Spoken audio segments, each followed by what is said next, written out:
नमस्कार दोस्तों। बाहर पूरी तरह से अंधेरे के साथ साथ शांति छा चुकी है। तो चलिए आज की बेहतरीन कहानी को शुरू करते हैं।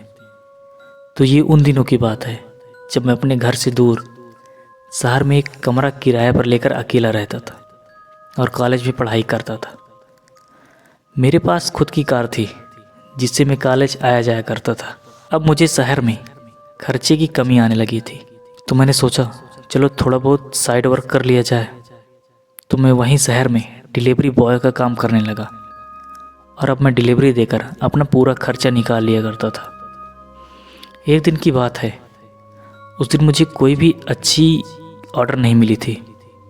छोटे मोटे ही ऑर्डर मिल रहे थे जो कि केवल टाइम वेस्ट लग रहे थे। लेकिन देर रात एक ऑर्डर आया जो शहर से बाहर का था, लेकिन क्योंकि वो अच्छे पैसे दे रहा था तो मैंने बिना कुछ ज़्यादा सोचे विचारे उस ऑर्डर को एक्सेप्ट कर लिया और तुरंत ही ऑर्डर लेने होटल पहुंचा और वहां से लेकर कार से अपनी मंजिल की ओर निकल पड़ा। यहां तक पहुंचने में मुझे करीब 30 मिनट लगने वाले थे और इतनी दूर मैं पहली बार ऑर्डर देने जा रहा था। 20 मिनट तो सब कुछ ठीक चल रहा था, लेकिन उसके बाद जैसे ही शहर से बाहर निकला तो अंधेरा ही अंधेरा नज़र आ रहा था। वहाँ पर कहीं भी दूर दूर तक एक भी ना तो घर था और ना ही कोई अन्य चीज़ें थी। अंधेरे को चीरती हुई मेरी कार आगे बढ़ रही थी। तभी कुछ दूर जाने के बाद मुझे एक घर दिखा जिसके आसपास केवल मैदान ही मैदान थे। वो घर सड़क से थोड़ी अंदर बना था, जहाँ पर एक घास की पतली सड़क के द्वारा जाना था। वहाँ पहुँचकर मुझे थोड़ा अजीब सा लग रहा था। वैसे तो मैं बहुत निडर हूँ, लेकिन फिर भी मुझे डर लग रहा था। लेकिन मुझे तो ऑर्डर के बाद मिलने वाले पैसों की लगी थी। तो मैंने कार वहीं खड़ी की और पैदल ही ऑर्डर लेकर उस पुराने घर की ओर चल दिया। पुरानी घास वाली सड़क से होकर उस घर तक पहुंच गया। वहां जाकर देखा तो बाहर सिर्फ एक बल्ब जल रहा था, बाकी वहां चारों ओर धूल जमी हुई थी।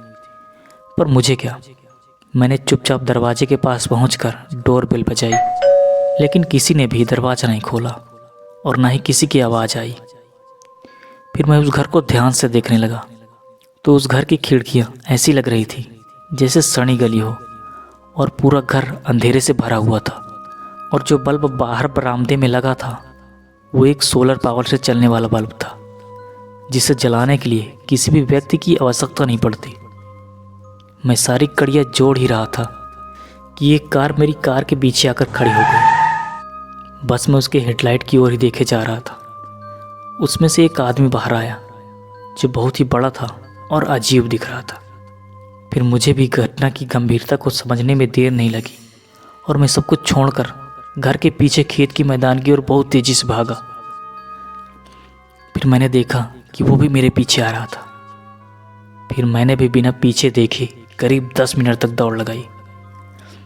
फिर मुझे जब यकीन हो गया कि वो वापस नहीं आ रहा है, तब तक मैं एक हाईवे पर पहुंच चुका था और फिर मुझे वहां पुलिस की गाड़ी द्वारा ले जाया गया।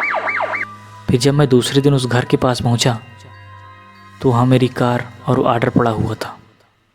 बाकी घर को देखने में घर कम, खंडहर ज़्यादा लग रहा था।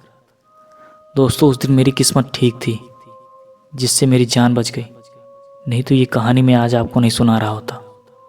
तो दोस्तों, ये थी कहानी। आपको कैसी लगी कमेंट में ज़रूर बताएं। बाकी मिलते हैं अगली नई कहानी के साथ। तब तक के लिए जय हिंद, जय भारत।